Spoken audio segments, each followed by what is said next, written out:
நீங்கள் பார்த்து கொண்டிருப்பது செய்திவாசி 24x7 நியூஸ் சேனல். இந்த சேனலை லைக் பண்ணுங்க, ஷேர் பண்ணுங்க, சப்ஸ்கிரைப் பண்ணுங்க.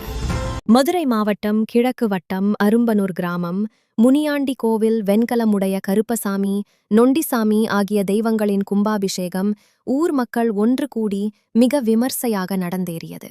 அது சமயம் நிர்வாகக் குழு, பக்த கோடிகள் மற்றும் ஊர் பொதுமக்கள் மேலும் சிறப்பு சேர்க்கும் விதமாக அனைத்து மதத்தை சேர்ந்தவர்களும் கலந்து கொண்டு இந்த அரும்பனூர் கிராம முனியாண்டி கோவில் கும்பாபிஷேகத்தை நடத்தினர்.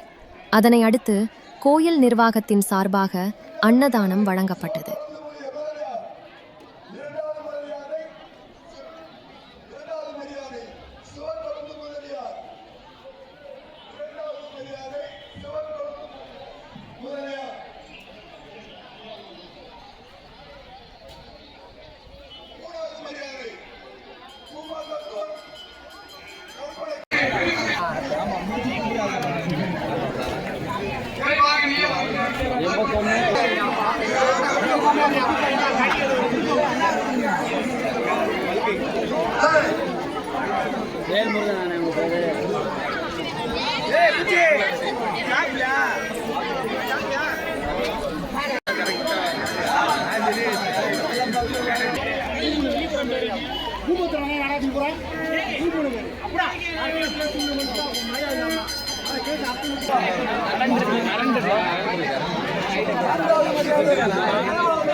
Thank you.